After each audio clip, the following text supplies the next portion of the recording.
பூலோகத்தின் வைகுண்டம் என்று அழைக்கப்படும் திருச்சி ஸ்ரீரங்கம் ரங்கநாதர் கோவிலில் சொர்க்கவாசல் திறப்பு. பக்தர்கள் புடைசூழ பரமபத வாசலை கடந்து சென்றார் நம்பெருமாள். வைகுண்ட ஏகாதசி பெருவிழாவையொட்டி சொர்க்கவாசல் வழியாக பிரவேசித்து காட்சியளித்த ரங்கநாதர். திரளான பக்தர்கள் கோவிந்தா கோவிந்தா என்று பக்தி பரவசத்துடன் வழிபாடு.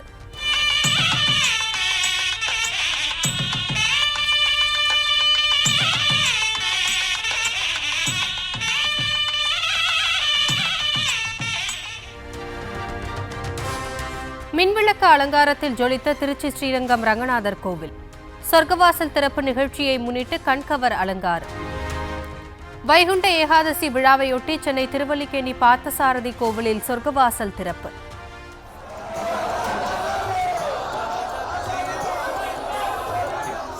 கோவிந்தா கோவிந்தா முழக்கத்துடன் பக்தர்கள் மனமுருக தரிசனம்.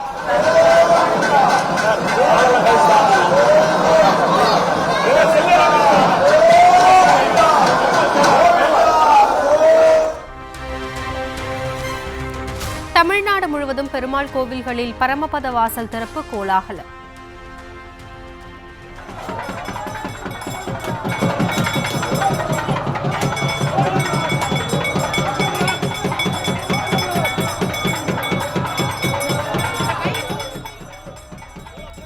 வைகுண்ட ஏகாதசி விழாவையொட்டி களை கட்டிய திருத்தலங்கள்.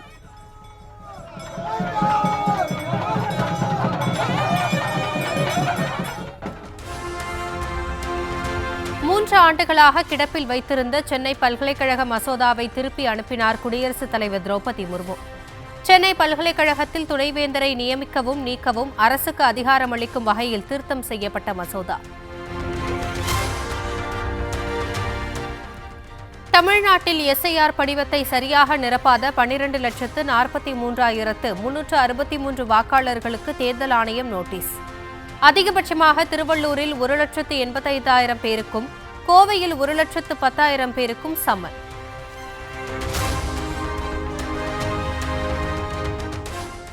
பெண்களுக்காக திமுக அரசு செயல்படுத்தும் திட்டங்களில் முக்கியமான சிலவற்றை பட்டியலிட்ட முதலமைச்சர் மு க ஸ்டாலின். மகளிருக்கு மாதந்தோறும் 1000 ரூபாய் உரிமைத் தொகை கொடுக்கும் திட்டம் பெரிய சக்சஸ் என்று பெருமிதம். 1,30,69,831 சகோதரிகளுக்கு கலைஞர் மகளிர் உரிமை திட்டத்தில் மாதந்தோறும் 1000 ரூபாய் உரிமை தொகையை கொடுக்கிறோம். குடும்பங்களுக்காகவும் சமூகத்துக்காகவும் தலைமுறையாக உழைக்கிற பெண்களுடைய உரிமை அது. திட்டத்தின் பேர்லயே உரிமையை கொண்டு வந்து புரட்சி பண்ணோம். திட்டமும் பெரிய சக்சஸ். 100 நாள் வேலை 125 நாட்களாக உயர்த்தப்பட்டது என்று பச்சை பொய்யை பரப்பி வருகிறார் எதிர்க்கட்சித் தலைவர் இபிஎஸ். 88% பெண்கள் பயனடைந்த 100 நாள் வேலை இழுத்து மூடப்பட்டு விட்டதாக முதலமைச்சர் மு க ஸ்டாலின் குற்றச்சாட்டு. அவர் என்ன சொல்லுகிறார்? 100 நாள் வேலை திட்டத்தை நிறுத்தல, 125 நாளா உயர்த்திருக்காங்கன்னு பச்சை பொய்ய பிரச்சாரமா பண்ணிட்டு இருக்காரு. யாரு? திரு எடப்பாடி பழனிசாமி அவர்கள்.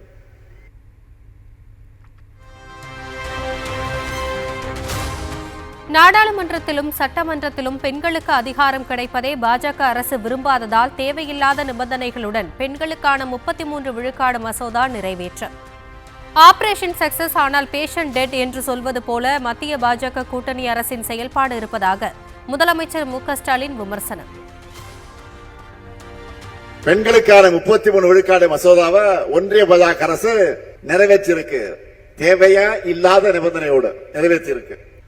அது எப்போ நடைமுறைக்கு வரும்னு சொல்ல முடியாத நிலைதான் இருக்கின்றைக்கு. இது எதை காட்டுது? ஆபரேஷன் சக்சஸ் ஆனா பேஷண்ட் டெட். பெண்களாகிய உங்களுக்கு நாடாளுமன்றத்திலும் சட்டமன்றத்திலும் அதிகாரம் கிடைப்பதை பாஜக விரும்பல. அதனால பெயரளவுக்கு மசோதாவை நிறைவேற்றிட்டு காலத்தை கடத்துறாங்க. மகளிருக்கு கொடுக்கப்படும் 1000 ரூபாய் பணம் உங்கள் வீட்டு பணமா என்று இபிஎஸ் கேள்வி. அதிமுக சார்பில் அழுத்தம் கொடுத்ததால் தான் உரிமை தொகை கொடுத்து வருவதாகவும் பரப்புரை. அதோட இன்னைக்கு உரிமை தொகை கொடுத்து விட்டோம் என்று எப்பொழுது பார்த்தால் முதலமைச்சர் பெருமையாக பேசுகிறார். 28 மாதம் நாங்கள் போராடணும். அதிமுக கொடுக்கப்பட்ட அழுத்தத்தின் காரணமாக தான் மாதந்தோறும் 1000 ரூபாய் நம்முடைய குடும்ப தலைவிக்கு கிடைத்திட்டு இருக்குது.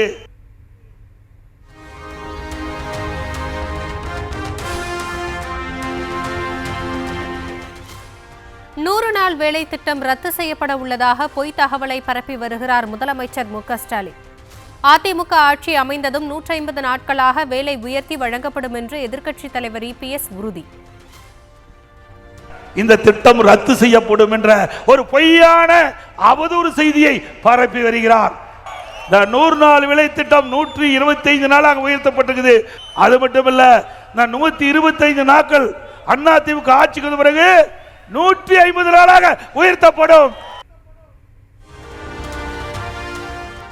திமுக இளைஞரணி கூட்டத்தை பார்த்து பதறிய சங்கி கூட்டமும் அடிமை கூட்டமும் புலம்பியதாக துணை முதலமைச்சர் உதயநிதி பேச்சு. திமுக மகளிரணி மாநாட்டின் கூட்டத்தை பார்த்தால் இரு கூட்டங்களுக்கும் அடுத்த 10 நாட்கள் உறக்கம் கெட்டுவிடும் என்றும் விமர்சனம். இளைஞர்கள் நம்முடைய திராவிட முன்னேற்ற கழகத்தில் எந்த அளவுக்கு ஈடுபாடோடு வந்திருக்கிறாங்க அந்த எழுச்சியை பார்த்து, அந்த மக்கள் கடலை பார்த்து, இளைஞர் கடலை பார்த்து ஒரு 10 நாட்கள் சங்கி கூட்டமோ அடிமை கூட்டமோ புலம்பிக்கிட்டே இருந்தது.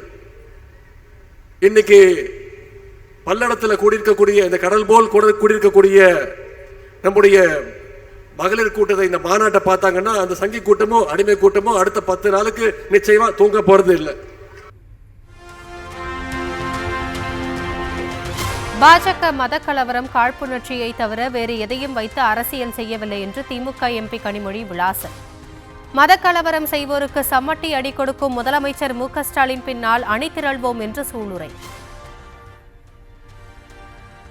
இந்த நாட்டிலே மதக்கலவரத்தை, இந்த நாட்டிலே காழ்ப்புணர்ச்சியை, வெறுப்பை உருவாக்கி அரசியல் செய்துவிடலாம் என்று துடித்துக் கொண்டிருக்கக்கூடிய பிஜேபிக்கு சம்மட்டி அடியாக நின்று கொண்டிருக்கக்கூடிய நம்முடைய முதலமைச்சர் அண்ணன் தளபதி அவர்களின் பின்னால் அணிதிரள்வோம். புதிய கல்விக் கொள்கையை தமிழ்நாடு மக்கள் ஏற்றுக்கொண்டுள்ளனர். மதுரையில் மத்திய கல்வித்துறை அமைச்சர் தர்மேந்திர பிரதான் பரபரப்பு பேட்டி. So Tamil Nadu won't accept the new education policy. No. Society has accepted. Whether they accept or not, their days are very few. They will be out from the responsibility very soon. But people of Tamil Nadu has accepted, and they all are leading the NEP implementation. தமிழ்நாட்டில் தமிழ் என்று கூறி தமிழை விற்பதாக தமிழக பாஜக தலைவர் நைனா நாகேந்திரன் பிரச்சாரம். உத்தரப்பிரதேசத்தில் தமிழ் கற்றுக் கொடுக்க பிரதமரை உத்தரவிட்டுள்ளதாகவும் பேச்சு.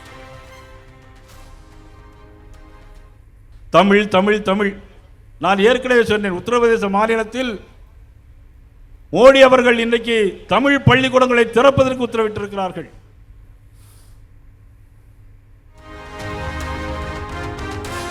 கோவை மலுமிச்சம்பட்டி பகுதியில் பாஜக தெற்கு மாவட்ட மாநாட்டில் வள்ளி கும்மி. கலைஞர்களுடன் இணைந்து நடனமாடி மகிழ்ந்த நைனா நாகேந்திரன், அண்ணாமலை.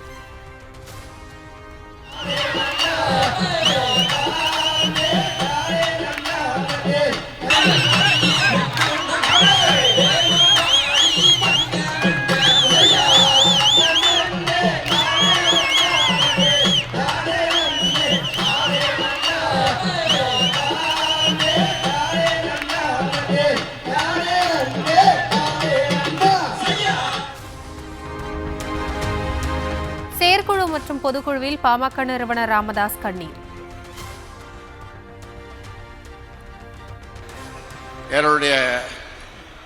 நான் ஒரு நாள் தூக்கம் வர்றதில்லை, ஆனாலும் படுத்து தூங்கிட்டு இருந்தேன். அப்போ தூக்கம் வந்தது. இந்த கனவில் எங்கள் அம்மா, என்னுடைய தாய் வந்தாங்க. தாய் வந்து ஏன் பாழறன்னு கேட்டேன். இன்னொருத்தம்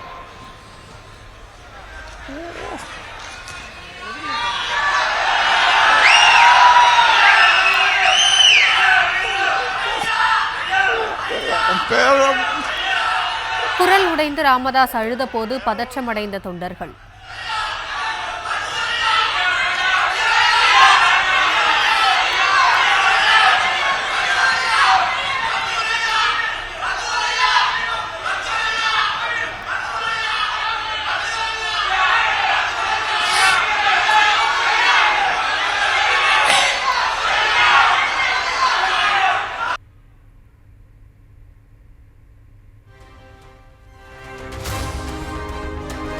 ராமதாஸ் கூட்டிய பொதுக்குழு கேலிக்கூத்து என்று அன்புமணி தரப்பு நிர்வாகி பாலு காட்டம்.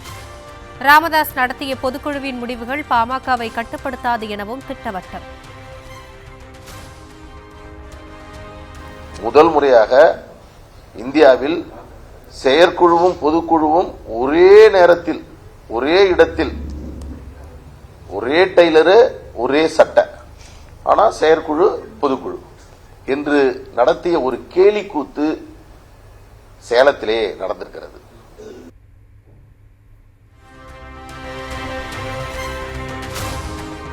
கரூர் கூட்ட நெரிசல் உயிரிழப்பு விவகாரம் தொடர்பாக முதல் நாள் சிபிஐ விசாரணை நிறைவு.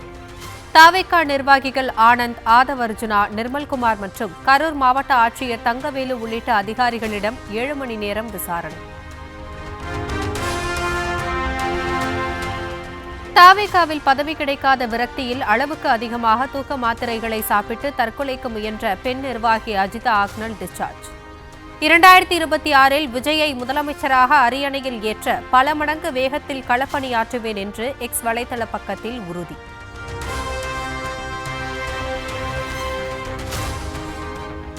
புத்தாண்டு வார இறுதி நாட்களை முன்னிட்டு தமிழ்நாட்டில் இன்று முதல் சிறப்பு பேருந்துகள் இயக்கம். சென்னை கிளாம்பாக்கத்திலிருந்து திருச்சி, கும்பகோணம், மதுரை, திருநெல்வேலி, நாகர்கோவில் உள்ளிட்ட இடங்களுக்கு சிறப்பு பேருந்துகள்.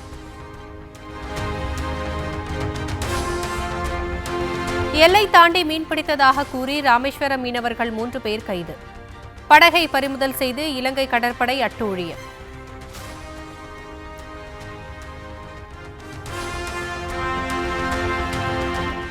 தமிழ்நாடு முழுவதும் ஆட்சியர் அலுவலகங்கள் முன்பு போட்டோ ஜியோ அமைப்பினர் ஆர்ப்பாட்டம். பழைய பென்ஷன் திட்டத்தை அமல்படுத்த வேண்டும் உள்ளிட்ட 10 அம்ச கோரிக்கைகளை வலியுறுத்தி முழக்கம்.